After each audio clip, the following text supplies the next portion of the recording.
Man.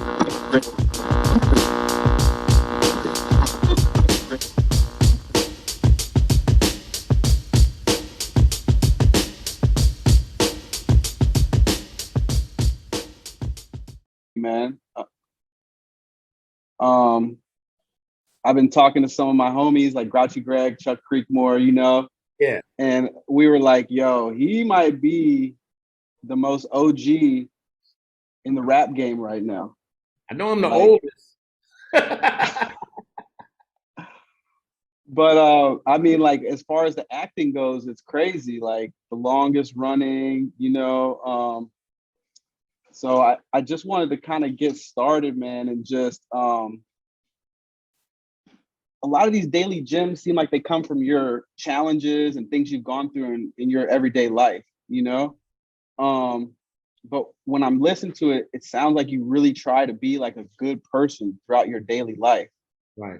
And what kind of drives that for you? What kind of started that for you? What makes you want to be such a good person? Well, I always tell people I've been on both sides of the gun. I've been a bad person, And when I was coming up, I'm a light-skinned dude named Tracy, growing up in gang-infested South Central Los Angeles. So I said I had to be predator versus prey. I was on some negative shit or a lot of my life where I was like, damn, man, I'm an orphan. I'm dealt this bad hand. I ain't got that. Fuck everybody, And by taking that energy, I was able to attract cats like myself and survive, so to speak. But that never was me. That was what I had, the armor I had to put on to survive LA by myself. I always quote 50 Cent. He says, it's not how my mama raised me, it's how the hood made me. So as you evolve and you survive that and you make it to another side of life where now you legit, you ain't carrying guns, you're not in that world no more. You realize how beautiful it is not to have that dark cloud over you. When you're doing negative stuff, you live in a dark cloud. Like you don't know if they coming to see you. You don't know what's going on. Let me cut this off. You don't know. You got people saying, yo, on site, we finna take off on you. You living, you sleeping with, you're in a weird warp. You hustling. You don't know if the feds is in the rear view. You don't know what the fuck. Once that's over and you ain't got no beef and you're not really tripping about that, it's like a whole new world. Like you're like, damn, man, the underworld is dark and sinister. Now I'm over here in this legit world. And giving game is like giving back. It's like I'm gonna give you back some game so that maybe I can help you. It's a way of me, maybe it's retribution. It's like, okay, I done been bad, but now I'm trying to be good. So yeah, man, I have no bad intentions for nobody. I don't talk about negative shit. If you bring up some negative shit, I shut it down. I don't hang around niggas that's like, yo, we should do this and do that. Because I grew up around those kinds of do-low motherfuckers like, yo, and that's not part of me anymore, ever. Yeah, that's really cool, man. I mean, there's a lot of brothers without fathers out here. There's a lot of people don't have role models. And so I think there's a lot of gems in what you're saying. It's kind of stuff like my dad told me, you know what I mean? So I think it's really dope. I think people are really going to get a lot from it. One of the things I really liked was when you said, don't let anything distract you from your game. Stop saying yes.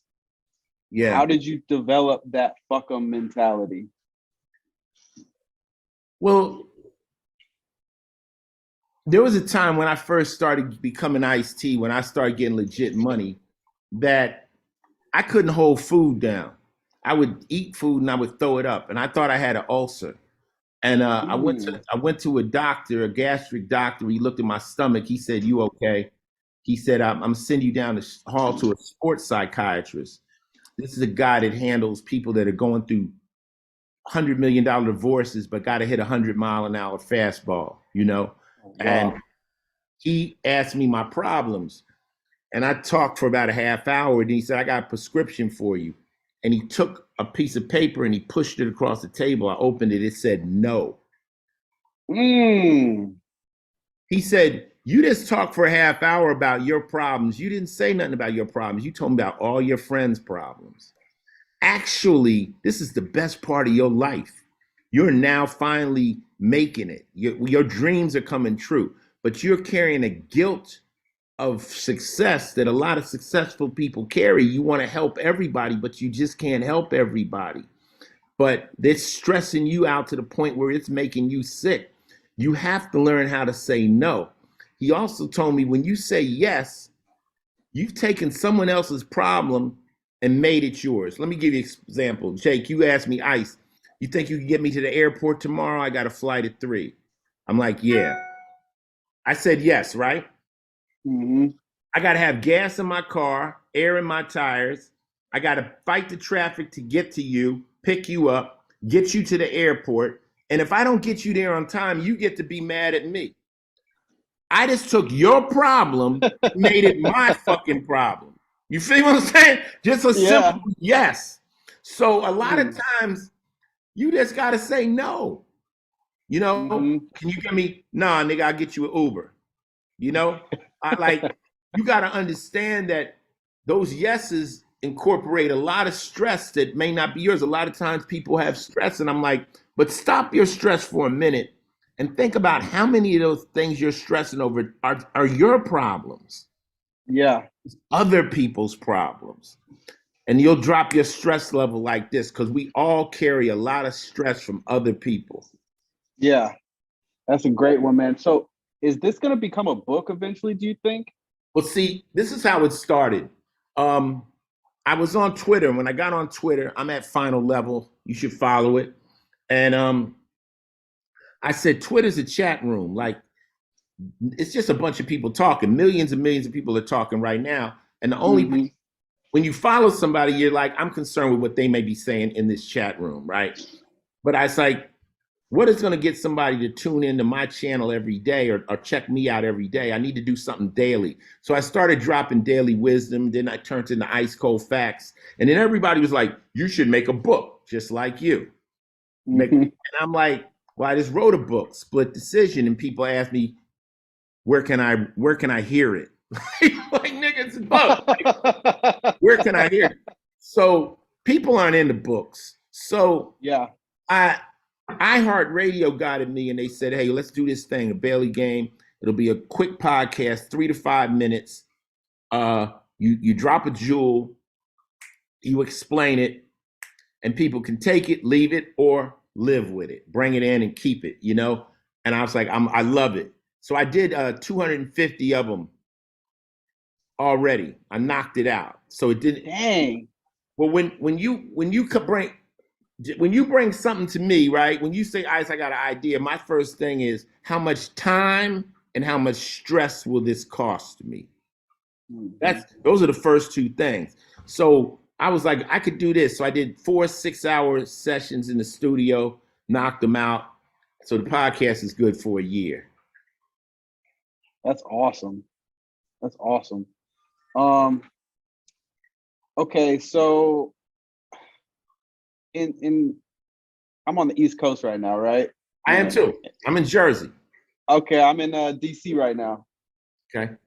I'm gonna be in Philly tomorrow and New York the days after that. But I was just before my trip, man, I've been watching New York Undercover. I've been Oh, having to, the old school shit. yeah, I've been running through them all, you know? And I was wondering if you could recall your time on that show at all. I know it was kind of like the beginning of your relationship with Dick Wolf, kind of, right? Absolutely. It started like this. Fab Five Freddy was over my house in LA.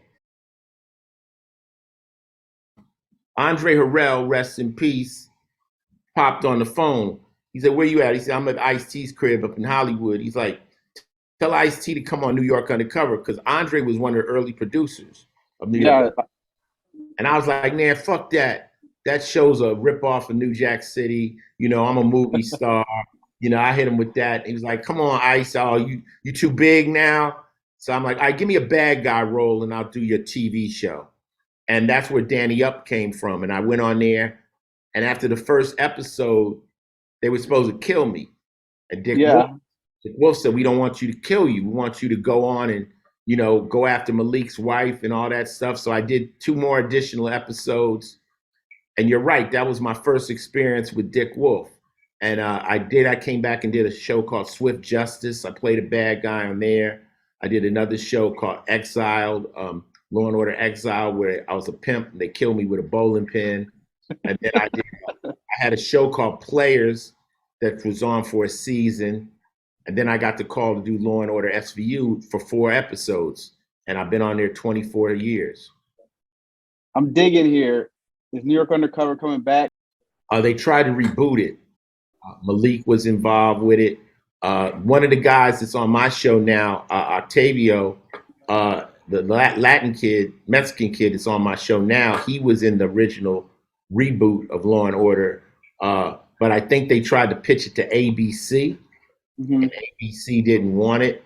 But I don't think it's dead. I think it's possible it could come back. It just needs the right timing, right placing. But it could come back. It could. I'll never say never because I know they tried to reboot it. And they're rebooting everything, remaking everything nowadays, And there's lots of streaming services too. They could just reboot it to a streaming service. I really don't know. Dick Wolf now has 9 shows in prime time. Yeah, he has 3 Law and Order SV. He has Law and Order SVU and Organized Crime, Chicago PD, Chicago Med, and then FBI is Most Wanted, and FBI International. He has 9 shows in prime time. Getting to the bag. No, he's past the bag. See, sometimes at some point you pass the bag. Like the bag no longer exists. When you get a B, the bag no longer exists because anything you want just happens. Like you say, I want a Bugatti. I want a dozen. You don't say shit. You just wave your hand and shit just happens because now the money is endless. So at that point, it just becomes legacy. It just becomes like what I want to do for my reputation that can't be outdone by anybody else. The man's not missing a meal. Let's just put it like that. Yeah. I had to ask about the show though, because like the format is great. Like, when they go to Natalie's at the end, I mean, you see all these famous musicians. I mean, I was watching it last night and like Curtis Mayfield's on it, It's a classic show. But, in its time now, if you reboot it now with the same format, with the music and all that, it would be dope. It would be dope. So one other question I had to ask is about body count. I don't feel like the hip hop community gives you enough credit for winning. Like, I mean, I know it's metal, but some hip hop heads aren't aware you've gotten a Grammy off of this, But you know what it is? Hip hop is hip hop. See, my thing is like this. I don't really care, Yeah. My thing is like some of the people that watch me on TV don't like my music. Some people that like metal don't like rap. I really don't care. I'm like, even if you like anything I do, you probably like me more than you like most people. You know what I'm saying? So any of it, it doesn't really matter. The bleed over is cool, but it's not essential in my mind. I kind of like the fact that in this rap world, they don't even know that I'm over here touring for hundreds of thousands of people doing body count. I kind of like the feeling of somebody thinking, well, Ice-T's played out, or Ice-T is over with, and I'm making more a month than they are. Like I dig it. Like, well, I have a motto: daily game. If they sleeping on you, let them rest, man. Let them rest. But body count is we're right now in the studio doing Merciless, the new album, and I also here's some an exclusive for hip hop, all hip hop. I got a rap project coming out, and it's called I've never spoken on it yet. It's called The Legend of Ice-T: Crime Stories. What? And what it is, it's a compilation of all my story rhymes from all 8 albums and about 6 new songs that are all story based. They say Slick Rick is the king of stories. I'm coming for that throne. Wait till you hear this. These are all my story records from 6 a.m, midnight, and all these adventures put into one album. It's a double It's a vinyl release. It has 2 Oh, that's vinyls, hard. and it's going to be like a classic collector's piece. It's called, and the reason it's titled "The Legend of Ice-T" is because a lot of things people believe about me is legend. Yeah. Legend is part false. It's the night I got in the squabble in the club and I knocked one dude out. Well, the legend says it was 3 dudes. So now, The can I fish really? keeps getting bigger and Yeah, bigger. yeah, you're right. So a lot of the stuff that people believe about me are lyrics that aren't necessarily true, but we'll let the legend continue. So that's what Yeah. the Legend of Ice-T crime stories. Be on the lookout for that. That should be coming out within the next 2 to 3 months. Wow. 22 songs. Wow. All right, man. I know we're limited on time. I don't want to talk your head off. This has been a great conversation. I really appreciate it. As somebody who lives in LA now, I always talk to people who are, old heads about LA, how LA's changed, when you think back about how LA's changed now, what do you think about? I mean, LA is a crazy place. LA is complicated. It's a gang culture and it's very serious.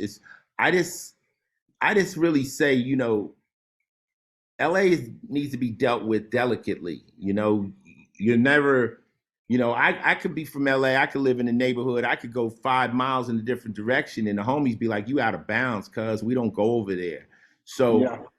the thing of LA is most people get off the plane and they go to West LA. They go past Wilshire and they go up into Hollywood and stuff. They don't understand. There's 50 square miles of niggas down there, and they wild. So I just say that, LA, if you're gonna check in, that might be a place to check in. It might be a place, just even if you're just gonna check in with your homies that live there and say, don't go over there, it's hot over here, don't walk around here, don't wear your Rolex over here, because LA is active. It's active, and they'll Super rob active. me. They'll rob me. That's the thing. It's like, oh, I see you trying to push the line, nigga. I could get it out there, and I'm on point out there. Hmm. The bullet will hit me before the rep hits them. They be done killed me and be like, word, that was Ice-T. Oh shit, man. But I'm dead though. It's crazy. Yeah, Yeah, man. It's a dangerous city. I love the city, but I just had to get your perspective because you've seen it change so much over the decades. it's still LA, home of the body bag. Yeah, my guy, man. Thank you so much. Really appreciate the opportunity, man. Would love to connect with you again in the future. Yeah. Um, Tell the people, check the daily game out, man. It'll step your hustle up. You step your game up, man. We always trying to do that. Absolutely, man. Absolutely. I think what you're doing is a really great thing. Like Boosie was recently talking about how the young heads don't want to listen to anything. They just knuckleheads. They not hearing nothing. You know what I mean? And so I think what you're doing, it's important. If it catches just a couple kids, or a couple people, I think you've done a good job. You know what I mean? Young heads don't want to listen. They're going to catch a bid and they're going to be locked in the cell with a nigga like me. And then they're going to hear the game from that cell. So you're going to Yeah. get it one way or another. Take it on the bricks, man. Don't wait till you got to get locked up with an OG that's been stuck for 30, 40 years. And now he's telling you the game. And now you want to pay attention. Yeah. Man, I'm gonna quote you on that one for sure. Yeah. All right, my man. Take care. Thank you so much, man. Peace, brother. Peace. All right, respect.